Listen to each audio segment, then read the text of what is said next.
Enemy movement. Down. Oh, Furkan, you saw that? Yes, sir. Taking fire.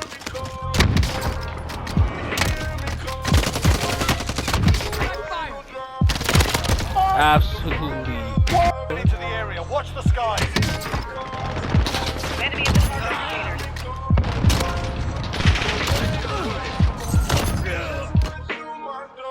Yo, what is poppin' YouTube? It is your boy Madness and welcome back to a brand new video. Today I'm bringing you guys an ultimate sniping guide on console. Ever since the nerf, the game has gotten a crazy nerf lately and it's been really directed towards snipers. Literally the Kar 98 and the Swiss, they're not that, usable anymore on Warzone, but I'm gonna be teaching you guys how to make them viable enough to make it seem like you're playing as if you're on the pre-nerf, before it even happened. So I'm gonna give you guys a settings as well and just a couple tips and tricks in how to snipe better in Warzone, especially because of this new nerf that has happened. So let's get straight into it. So the first thing that I do want to talk about is your settings, and I want to get you guys' sense down and just make sure you guys know what you guys are comfortable with in terms of sensitivity and aim response curve type, before we get into the tips and tricks and classes as well. So without further ado, let's take a look at my personal settings and what I believe is the best console settings to use for sniping. So what I personally use as my button layout is bomber jumper tactical flip. The reason why I use this is because this allows me to jump with my L2 button, which is your trigger, and I still have control over my right stick where I do not have to let go of my stick in order to jump. My left hand is taking care of that for me. So basically it allows me to run around the map properly, allows me to slide cancel properly as well, and then I do not have any interruptions when I'm running around the map with a sniper in my hand, and then quickly just aim at an enemy in pop, like something like that. It's so useful. You having bomber jumper, your both sides of your controller, like your both hemispheres, are individually controlled by your hands. So having bumper jumper is basically as if you have paddles on the back of your controller. So since I do not have paddles, I have to use it like this, bumper jumper, and bumper jumper is literally the perfect alternative to having a scuf. A scuf allows you to do many things at the same time without interrupting your playstyle. So that's why bumper jumper can be classified as using paddles. You're able to do your running, your slide canceling, and then you still have control over your aim. So while I'm slide canceling, I can move left, right. Whereas if I'm playing on default, where I have to press circle, X, I have to get rid of my hand on the circle button to get to the X, and then to get to my joystick to, aim around. So you do not want to play with your aim like that much. You want to have control over both sides properly at the same time. So definitely try out Bomber Jumper Tactical, guys, and you will thank me later. Now let's move on to the next thing. Now for your dead zone, you want to have 0.05 as your left stick, or obviously it depends on if you have a broken controller. If it is a bit broken, you can put it on 0.067, maybe even 10. It depends on your controller, but since I have a completely fine controller, I left it at default, my left stick. But your right stick, this is where it becomes a little different. This is what you have to change up, especially when you're sniping. So for your right stick, that's the stick that you're using to aim. Your left stick isn't that important. You're only just running with that. Your right stick is where you want to change it and you want to bump it up a notch. So since you're aiming with your right stick, I have it at 0.07. It gives me a little bit more pull when I'm aiming at a target. It feels better, and you're gonna see that you're hitting a lot more snipes. And since the Kar 98 has been nerfed to the ground, you want to aim for those headshots more than usual, and for those chest shots as well. So that's why you want to have that perfect aim. You can even put it to 0.08, 0.09, maybe even a 0.10 to get extra pull, and you guys will feel it.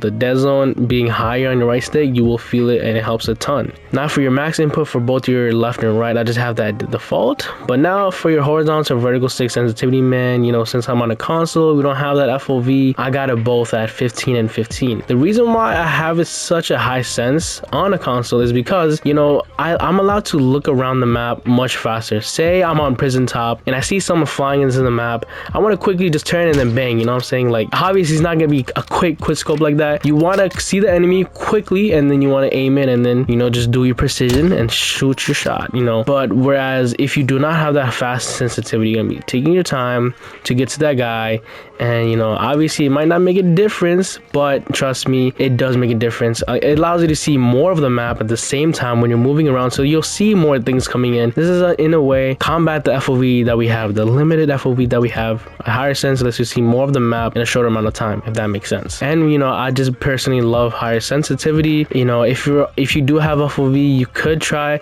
a lower sense, but if you're on console like me, you know, you want to have a higher sense. It may seem uncontrollable, but the settings that we're going to go over in a bit, that's when those come in in order to, you know, allow you to control this high sensitivity, and you'll see what I mean in a second. So for your custom sensitivity per zoom, you want to have it on. You want to put 0.95 for both your low and high zoom. So you do not want to put anything higher than 1 because you have such a high sense already. You don't want your aiming sense to be even higher than that because it'll just kind of mess up your aim. You'll be sorry about that. I don't know why private match kicked me out, but as I was saying, you don't want your high zoom and low zoom on your sensitivity. You don't want your low and high zoom to be higher than the default 1 because pairing that with an overall high horizontal and vertical stick sensitivity is gonna just mess you up. Your aim is just gonna be like bonkers, bro. Like you're not gonna be able to control it, how fast it aims in and this and that. So that's why having it at 0.95 or maybe like a 0.85 will help you out to control it. So that's one way to control this high sense. And the next one we have is aim response curve type on dynamic. Dynamic, bro, this is the most aim assist you will get from anything. You want to have dynamic on because think about it like this. Dynamic kind of has like an S on your monitor where it covers the whole thing. You know, your whole monitor is being covered up by this S, and your aim, it gets pulled throughout that S. You know, your aim can just be fine-tuned through the max. But if you have, say, something like linear, right? Linear, it feels a bit faster on the left and right sides of your monitor. Up and down, not too much. It's much more, you know, I guess you can say linear, you know, in a way. It's just straight up left, right. If you think about it in terms of coordinate plane, X and Y axis, it's more like left and right rather than up and down. And then when you think about standard, it's a bit better than linear in terms of you have right, left, bottom right. That's it. But you know, that aim isn't the best. You want to have some aim assist in the middle as well, not on the top left, top right. So that's why you want to stick to dynamic, because you have an S. It's a fluid movement through your aim assist throughout your whole monitor. So that's why you want to have that on, especially if you're on console. Now you want to have control vibration on off, because sometimes when I'm sniping, you know, if the Car 98 already got a lot of kick, especially from that one nerf that it got before the recent patch notes, you do not want to add to that kick. So basically I just have vibration off so then I don't miss my shots while I'm playing the game. I have aim assist on standard now. This is another way to control your high sense. You could put it at focusing precision. Obviously they will be better for sniping, but overall in the long run, you're not going to become a better player. Your aim is just going to be artificial. It's not going to be your own personal aim. So definitely have standard on so you have control over it yourself. Now the rest of the stuff is just typical Warzone settings. I'm not going to go over it. Maybe the one thing you want to know is automatic tactical sprint is crucial to have that movement to run around with your sniper and just simply pick off kills from the sky, maybe in front of you. Treating your Car 90 as an SMG as well, you can definitely do that as well. Now let's get straight into some tips and tricks as well as some class setups for the Car 98. So what you want to do when you're sniping in Rebirth especially is when you see someone or you know someone's coming your way, the first thing you want to do is aim your crosshairs. More than anything, you want to have your crosshairs aiming at a person before you actually scope in. Since I'm in realism mode, you know, you can't really see it, so let me actually turn off realism mode and get back. So as you can see, this is much better. We have the crosshairs present now. And you know, going back to what I was saying, before you actually aim into someone, you want to have your dot lined up to their body as close as you can, right? You see that dot right there that's on the red over there? You want to first do that. You know, you want to aim with your body first before you actually aim with your gun. And this was a big tip that I gave back in my early Warzone days and Modern Warfare days. I would make a lot of videos on how to snipe, so that's why I'm bringing this tip back, because it is probably my best tip. It helps me so much in hitting all my snipes. So say I'm running around the map, you know, I'm going around, I see someone in front of me. Before I actually aim in and then drag on them, you want to aim with your body and then scope in and then just shoot. You know, that's like less work for you, and 99% of the time you can hit them. Another way is just simply, you know, you see someone, you aim in first. Like no matter what direction you're looking at, you see someone, say that I'm running around, right? And then I happen to see this person right on my right, I'm running in this way, I see him on my right, I aim in right here, but then I drag. But as you can see, I'm not gonna be as precise all the time. I aim in, I drag, I sometimes go too far ahead, and then I miss my shot. So that's why that method isn't the best, and I recommend, you know, you see someone, you turn your body to him and then you shoot. That's the best thing. And get your crosshairs right.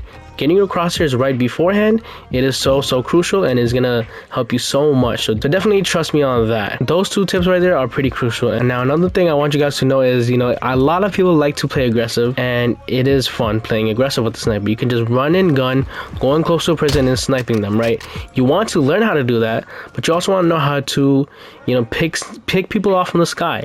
And especially with this nerf, to combat the headshot nerf, you want to basically aim higher. You know, you want to aim for the head a lot. You want to aim for the upper chest at least, and just try to hit your shots. You know, you don't want to settle for aims that are lower than their body. You want to settle for aims that are higher. You want to aim for their head, their chest, and that'll essentially help you get your shots right. And another thing is, since the Kar 98 doesn't have enough damage, you might want to think about using some heavier guns such as the HDR or even the AX50. So definitely test it out, guys. And now my last thing is kind of like a little hack, I guess you can say, when you're playing aggressive, when you're running and gunning and shooting like someone like that. Say you are shooting someone with your SMG and you run out of bullets, and then you see another guy pull up. You have to take out your sniper because that's your only secondary. You pull up, you shoot him, you hit marker him, or you break his armor. But look, while you're reloading, right, during this reload interval of putting your bullet back into your gun, you can get killed easily. So like, he comes to, I shoot him, my thing is cocking back, but I could die within that moment if I don't have any cover. So instead of cocking your thing back, just take out your throwing knife and finish him off, because literally he'll be one shot. You just gotta make sure you aim it right. Your throwing knife is like a mini sniper in your pocket. So as soon as you see that you hit marked him or you broke his armor, at least take out your throwing knife and then just hit him at least once, and he's gonna die. He's gonna get down. So trust me, that's such a crazy life hack, and it works out a lot of times when I'm playing, and I get so lucky with this. So it can save your life, you never know. So yeah, those are my tips and tricks. Now let's show you guys the best Kar 98 class setups. There are many Kar 98 setups, and my personal favorite one, it is this one. We have the multi suppressor, which gives us sound suppression and damage range. The longest barrel, which gives us the most damage range, bullet velocity, and recoil control. We got the attack laser, which allows you to aim in as fast as you can. We got the sniper scope, which makes it a sniper. And we have this stock right here, the STVOL precision comb, which allows you to automatically aim in your gun, and when your crosshairs are on that person, your gun's not gonna sway at all. It's just gonna go straight for the kill. So it's hard to kind of explain what I mean by this. You have to just use it by yourself and you'll see. So as you guys can see, without the stock, the gun sways a lot as soon as you aim in, but with the stock, your gun stays in place, and then you can hit your shots way more.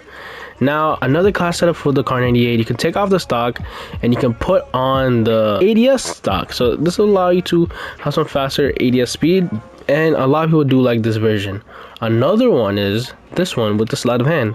This is probably the most famous one. A lot of people use this over anything else because of the reload fastness, and that is really crucial. This gun does take a lot of time to reload, and if you want to get some quick snipes in, you do want to have sleight of hand.